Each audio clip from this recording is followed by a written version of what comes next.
मन में क्या साइंस है? ये मुझे यहां लगा सवाल। इस सवाल का जवाब देना बनता है। मैंने कहा कितना समय दोगे मुझे? बोला 1 साल दिया। मैंने कहा साल तो नहीं पता, तो मैं भी जल्दी कर लूंगा। विष्णु पुराण में समुद्र मंथन की कथा है। अभी सब ध्यान दे रहे हैं तो अभी सुनाने लग पड़ा हूं। बोलो राधे राधे। मैंने कहा सबसे पहले तो इस बात का ध्यान रखो कि समुद्र मंथन जब हुआ देवताओं और राक्षसों के बीच हुआ। उन देवताओं और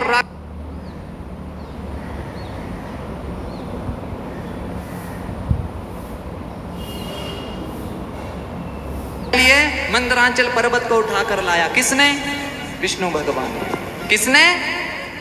जब मंदरांचल पर्वत को उठाकर लाने लगे तो जब उन्होंने मंदरांचल पर्वत को हाथ में उठाया, जब हाथ में उठाया तो उस पर्वत से जो रगड़ लगी उनके शरीर पे, वहां से जो बाल गिरे, उन बालों से ये दुर्वा और कुशा उत्पन्न हुई। दुर्वा और कुशा, इसीलिए ये हर कार्य में प्रयोग की जाती है। ये पवित्र है। तिल, कुशा, ब्राह्मण, गौ, तुलसी, ये सदा पवित्र है, ये अपवित्र नहीं है। महाराज, अब मथने के लिए क्या चाहिए? तो रस्सी के प्रयोग में कौन आया?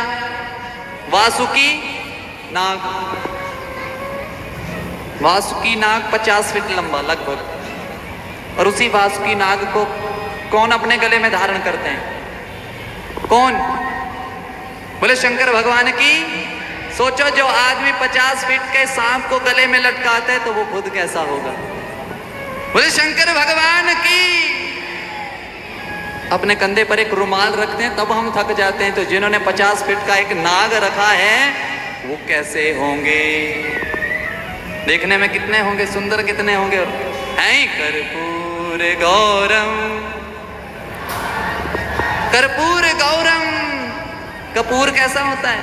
वैसे हैं मेरे शिव। शीतल भी वैसे ही है। लेकिन वो जब मंदरांचल पर्वत डूबने लगा तो भगवान का एक अवतार हुआ जिसको कहते हैं कच्छप अवतार। कछुआ बनकर आए। जो डूब रहा था मंदरांचल पर्वत, उसको अपनी पीठ पर उठा लिया। मंथन होने लगा। ध्यान देना, अब साइंस बता रहा हूं कि इसमें साइंस क्या है। मंदरांचल पर्वत जब रखा, जब मंथन हुआ, तो सबसे पहले तो ये समझो कि हम एक बूंद हैं। हम क्या हैं? एक समुद्र में पड़ने वाली परमात्मा क्या है? समुद्र है। और उस समुद्र में पड़ने वाले हम एक बूंद हैं। जब हम स्वयं की आत्मा का मंथन करेंगे तो 14 रत्न निकलेंगे। कितने? कितने रत्न निकलेंगे? 14 रत्न निकलेंगे। तो जब अपनी आत्मा का मंथन करेंगे, हम किसी कार्य को करने लगेंगे, तो सबसे पहला रत्न कौन सा निकला? कौन सा? विष। किसने ग्रहण किया? किसने? तो उसने मेरे से पूछा कि विष निकला, क्यों निकला? मैंने कहा ध्यान देना, निकले 14 रत्न हैं। उन 14 रत्नों में वारुणी भी है, अर्थात जिसको आज को हम शराब कहते हैं। मैंने कहा पहले ही शराब निकाल लेते, पी के मस्त हो जाते, फिर क्या जरूरत थी मंथन करने की? लेकिन सीक्वेंसली निकला। सबसे पहले विष निकला। विष क्यों निकला? जब समाज में हम किसी कार्य को करने लगते हैं तो लोग बोलना शुरू कर देते हैं। लोग बोलना शुरू कर देते हैं कि ये ऐसा है, ये ऐसा है। जब उस सुनने की क्षमता हमारी बढ़ जाएगी, जब भी आप अच्छा काम करने लगोगे तो टोकने वाले आपको कितने मिलेंगे? कितने मिलेंगे? बहुत मिलेंगे। लेकिन वो टोकने वाला विष यदि आपने ग्रहण कर लिया, अर्थात पी लिया, तो पहला रत्न कौन सा निकला? विष। ये जहरी तो है, लोग जब आपके बारे में कुछ बोलेंगे तो वो जहर ही है, जहर से भी ज्यादा जहरीला। तो पहला रत्न क्या निकला? विष। दूसरा रत्न क्या निकला? कामधेनु गाय। कौन सी गाय? अब इसका अर्थ क्या हुआ? जब आप जीवन में लोगों की बातों का जहर पी लेंगे, आगे बढ़ने लग पड़ेंगे, तो दूसरा रत्न मिलेगा आपको, कामधेनु गाय। गाय क्या देती है? दूध। तो आप क्या करेंगे? जब उस विष को पी लेंगे तो प्रतिभा रूपी दूध आप समाज को देने लग पड़ेंगे। आप में जो भी प्रतिभा होगी, यदि आप डॉक्टर हैं तो लोगों को ठीक करने लग पड़ेंगे, समाज सेवी हैं तो समाज में सेवा करने लग पड़ेंगे। इसलिए दूसरा रत्न क्या निकला? गाय, कामधेनु गाय। तीसरा रत्न निकला उच्चैश्रवा घोड़ा। क्या निकला? घोड़ा।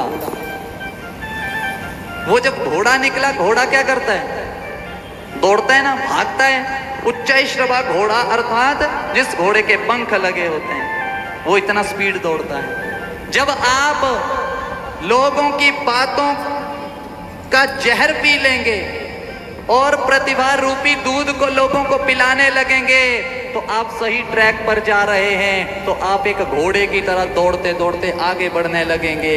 कैसे बढ़ने लगेंगे?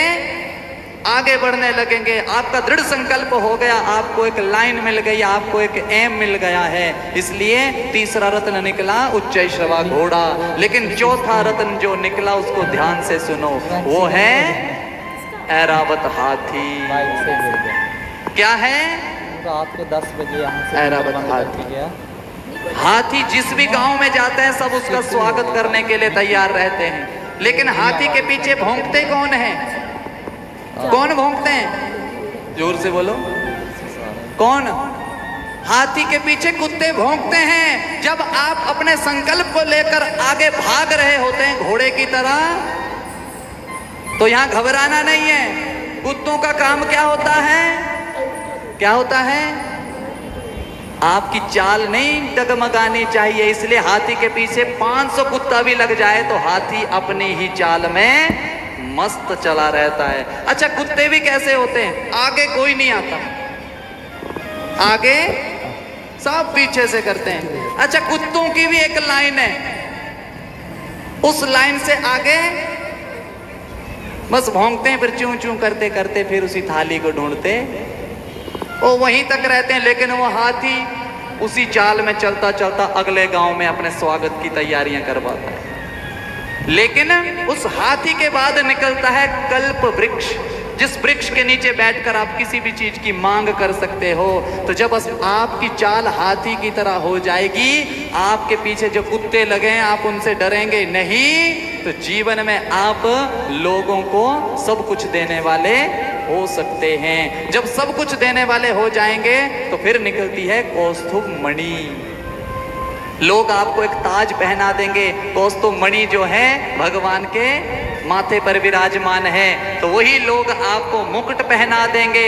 लेकिन जब वो लोग मुकुट आपको पहना देंगे तो उसके बाद ध्यान देना, रंभा नाम की अप्सरा निकलती है। रंभा का अर्थ होता है वासना। क्या अर्थ होता है? जब लोग आपको पलकों पर बिठाएंगे तो आप में वासना आनी शुरू हो जाएगी। जब आप में वासना आएगी तो रंभा अप्सरा के बाद तुरंत क्या निकलती है? उस वासना से यदि आप बच गए तो तुरंत लक्ष्मी निकलती है। फिर आपको लक्ष्मी मिलना शुरू हो जाएगी। लेकिन लक्ष्मी जब आती है तो लक्ष्मी का क्या चढ़ता है? क्या चढ़ता है? नशा। क्या चढ़ता है? लक्ष्मी का नशा चढ़ता है। इसलिए लक्ष्मी के बाद क्या निकली? वारुणी अर्थात शराब।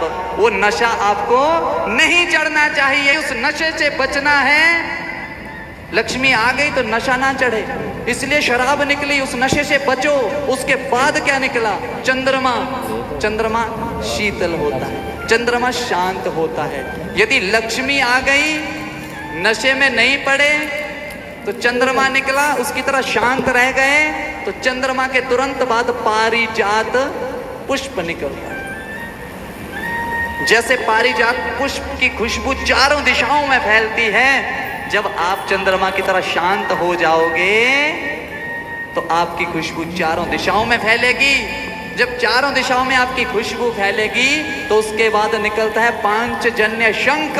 जैसे शंख की ध्वनि चारों ओर गूंजती है, वैसे आपका नाम भी चारों ओर गूंजेगा। जब आपका नाम चारों ओर गूंजेगा उसके बाद एक रत्न निकलता है, स्वयं भगवान प्रकट होते हैं, वो होते हैं धनवंतरी भगवान। बोले धनवंतरी भगवान की। धनवंतरी जब निकलते हैं अकेले नहीं आते, एक घड़ा भी साथ लेकर आते हैं। तो आप जब धनवंतरी बन जाते हैं, अमृत रूपी वो कलश लेकर आते हैं और अपने हाथों से सबको अमृत पिलाना शुरू कर देते हैं। इसलिए वो कितने रत्न निकले? 14 निकले। इसलिए किसी ने शंका नहीं करनी अपने शास्त्रों पर, ये टोटली साइंस है। हमारे ऋषि मुनि साइंटिस्ट हैं, थे नहीं हैं। बोलो राधे राधे। इसलिए ये 14 रत्न जो हैं इनको समझना पड़ेगा, अपने जीवन में उतारना पड़ेगा। लेकिन जब उस कलश को